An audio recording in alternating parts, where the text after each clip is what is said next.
we've been really focused and worked hard on developing these two totally different, one obviously 100% lower body skill, the other one pretty much 100% upper body skill, the shape of the swing versus the footwork, how to move your body. We've purposefully developed them independently so that we can really manage what we're doing, be conscious, be aware, and do it well and do it right. Otherwise, you're not going to actually change your habits. Now we're going to start to put them together. And you should only do this once you're like 90% confident in doing them separately first.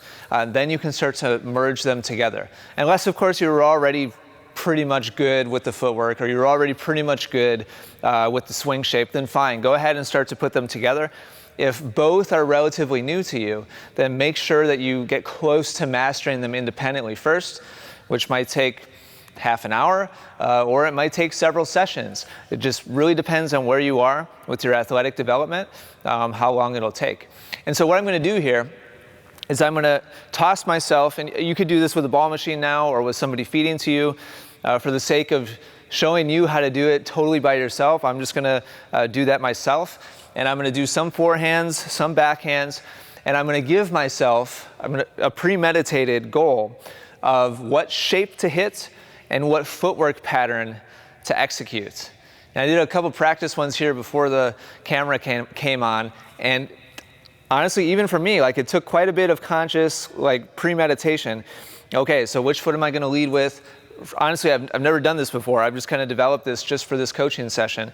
And so it takes some real focus, some real conscious effort to work your way through which foot am I leading with, which pattern am I using, and then, okay, when I get there, I'm going to use this shape.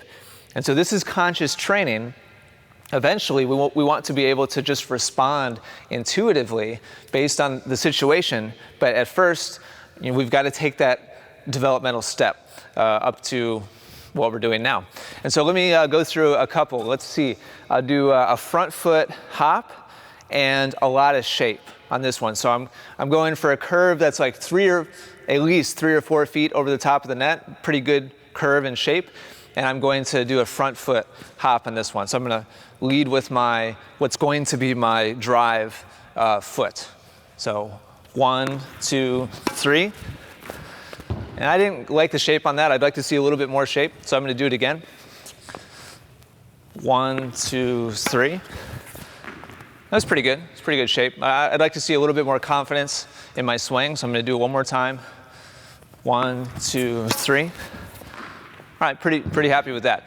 So now I'll go over to my backhand side, and I'll do a front foot hop, and not a lot of shape. So I'm purposefully going to aim a little bit lower and hit a little bit more of a penetrating shot.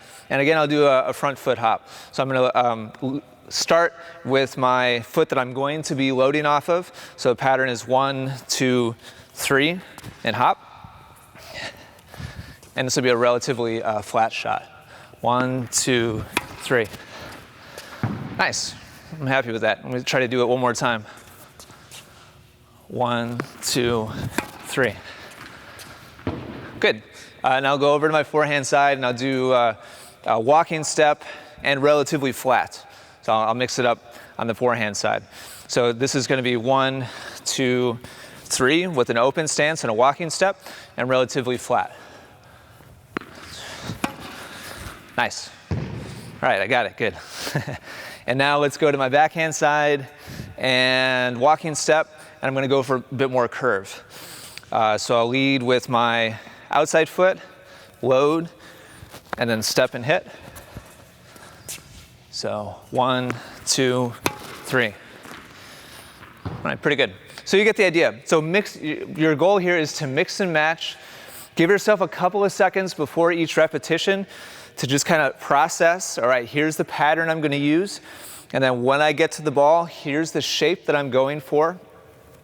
And the goal here is to train your feet and your hands, or your upper body, to work together to use different patterns and different swing shapes so that no matter what your opponent throws at you, whether it's like a sitter and you've got plenty of time, or it's really low and short, or you want to hit with more of a closed stance or more of an open stance, you can adapt to whatever it is and also hit the appropriate shape to hit the target that you want to hit. So hopefully you can see how all this is coming together We've taken a very progressive approach, and one that 95% of this you can do completely on your own at your local court. So I hope it's a big help to you. Again, if you're looking for information on how to execute or implement this, check out the strategy sections inside of Short Sitter's solution, and also Chip and Charge Success inside of Academy.